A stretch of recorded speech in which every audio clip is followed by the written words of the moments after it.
The Democrats, Party of Lies. Mencius Moldbug. May 29, 2007. Unqualified Reservations. Narrated by Skeptical Waves. The Democrats, Party of Lies. Is not a politics blog and I have no intention of making it one. Not that I have anything against political bloggers. I read them all the time. Many of the blogs on the sidebar are primarily political. It's just that everyone I've ever met who had any serious interest in or engagement with politics has turned out to have some kind of major emotional disturbance or another. While I'm sure no one would consider ascribing any such description to me, I'd hate to think I was involved in exacerbating it in my readers, 2 or 3 of whom still return, like crazed swallows, each week to this soiled and desecrated nest. However, I read this statement, by one Matthew Iglesias. Apparently this is some guy who likes to review essays without having read them. Perhaps he has a background in academia or journalism, and it pissed me off.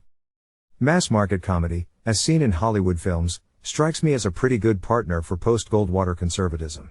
Comedy, to be funny, usually requires the skewering of the powerful in some sense. But the mass culture marketing demands that your product not actually do much to challenge prevailing ideas in the world. It's a bit of a paradoxical situation, but it nicely mirrors the efforts of a political ideology designed to further entrench the privileges of the country's wealthy elite and its white Christian majority and somehow do so in the name of anti-elitism. The legend that Iglesias repeats here might be called the central fiction of the Democrats. It is their Dolchstoss, their donation of Constantine, their succession of Edward the Confessor. It bears no resemblance whatsoever to reality. However, once you believe it, you are ready to slurp down more juicy lies by the hundreds. Actually, the CFD should probably be called the CFPD, because there is no Democratic Party in the United States and there hasn't been one for at least 75 years. In my opinion, history will probably prefer to refer to our present governing party as the pseudo-democrats. The last actual Democrat in presidential office in the United States was probably Grover Cleveland, although a minority of historians may prefer to designate James Buchanan or even Monroe. It's also worth noting that some Democratic qualities were demonstrated by the Republicans of the return to normalcy period, namely Harding and Coolidge. I refer to the Democrats as our governing party because of the simple fact that most people who work in government are Democrats. This is especially true when you consider all the unofficial arms of the government, that is, the extended civil service, all those who consider themselves to occupy a position of social or otherwise public responsibility. The most prestigious tentacles of the extended civil service are the press and the educational system, and it is arguable that, at least strictly in terms of internal security, these are the most powerful organs of the polygon. It is a commonly held misconception that elected politicians hold any significant power in the current Western system of government. At best they represent figureheads around which power coalesces, and you can follow the power by following the name, as if it were a small and dusty bobber attached to a large and energetic fish. I think it's pretty clear that, in most if not actually all cases, there is an actual person who corresponds to the name, and this person has an actual brain and an actual personality and is not infected or otherwise controlled by any kind of evil alien parasite lifeform.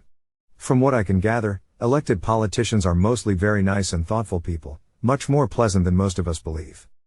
It is a mistake to believe, however, that any of them has any particular power. They are mostly intellectual captives of their various handlers, who are smarter than them and who specialize, like computer programmers, in making themselves permanently indispensable to their employers.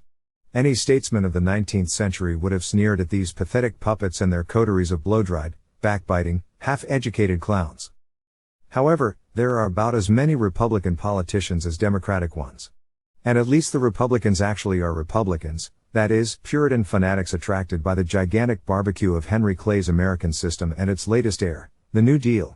They are just not quite as bad as the Democrats, except for on a few issues, where they make up for it by being much worse. This is how the polygon does its thing.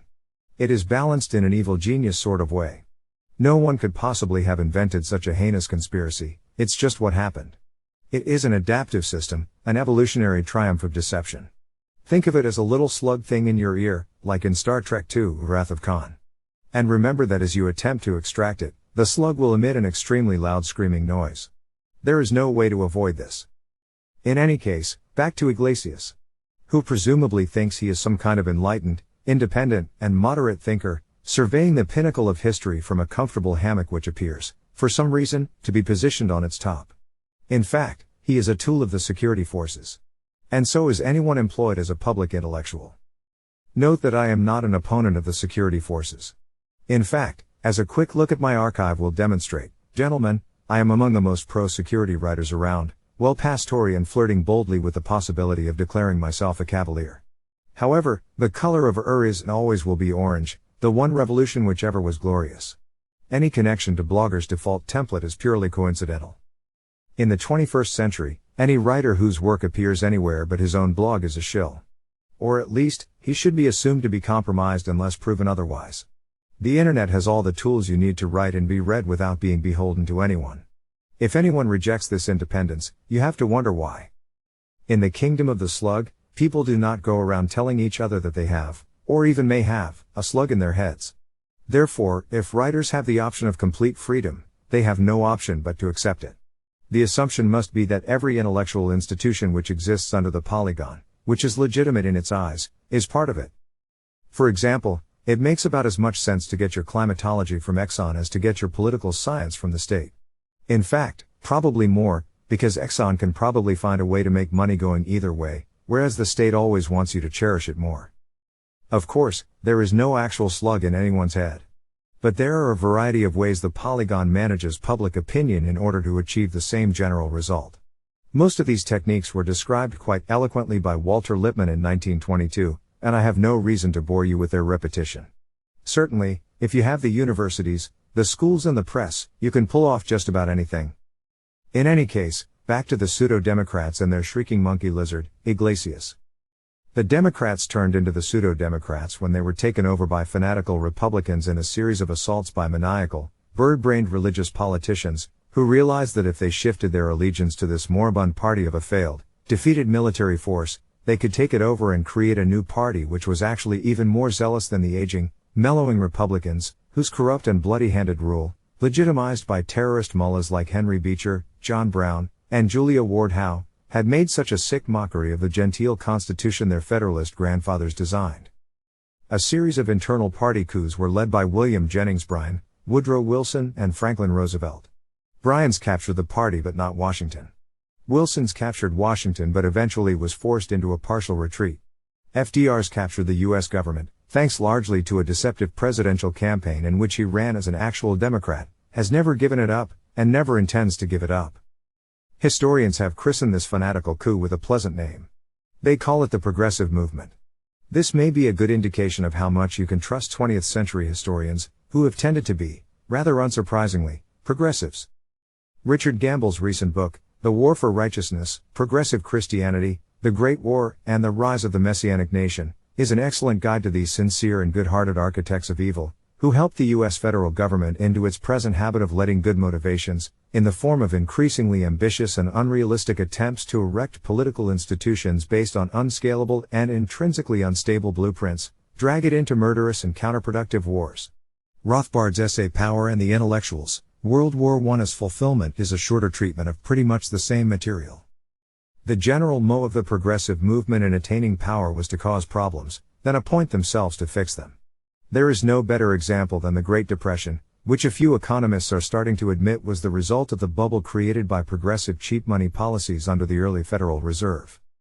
The only reason we don't think of the progressives' descendants, the pseudo-democrats, as a Christian party, is that the pseudo-democrats don't want us to.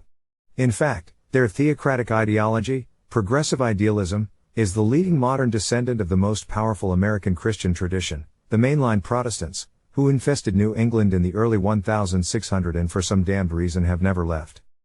These bastards are the Roundheads, the Puritans, whatever you want to call them, and after their defeat of the last Cavaliers, to be clear, the slave power was no picnic either, they have reigned unchallenged in North America. And no less outside it, indeed, more. The beliefs held at Harvard, not those at West Point and certainly not at VMI, are the complacent belches of today's global transnational governing class. If they feel some occasional biblical pang, they sometimes call themselves Unitarians.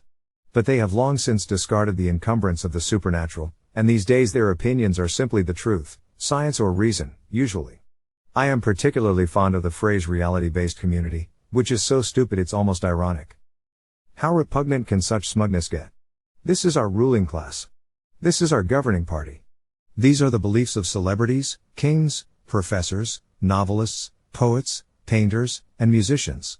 All the best people lick the Democrats' prodigious and lordly asses, vowing and scraping to their ridiculous banalities, whether the planet-wide spoil system they call environmentalism, or the combination of saccharine pity with rule by corrupt thug that is post-colonialism. I'm sorry, but I simply refuse to believe that it is in any way difficult for anyone with a brain to tell which beliefs are, in the world of 2007, at least in all our cozy nests of real status and real power, fashionable, and which aren't.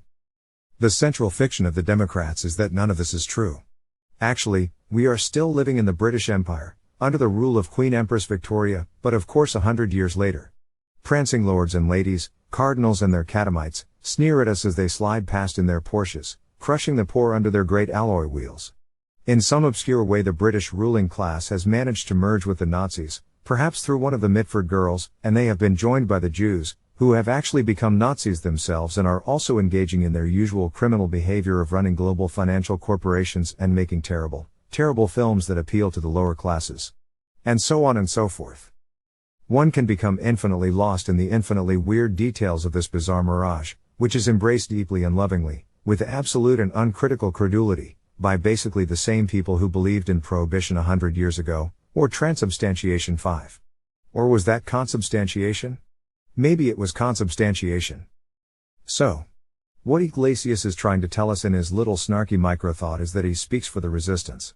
Specifically, for the BDH faction, a plucky bunch of underdogs who struggle to defend their last few planets against the overwhelming star destroyers of the Empire. This is, as I've said, a single gigantic lie. In fact, Iglesias makes a hissing noise when he breathes. He finds your lack of faith disturbing. When he gets angry, little lightning bolts shoot out of his hands, and his clone armies are hatching as we speak. Of course, I could be an evil plotter as well. Perhaps I, too, have my clone armies. So why not take a while to make up your mind? Don't stop reading Iglesias, but read her too. Soon I will send out orange scarves for to wear when we make revolution.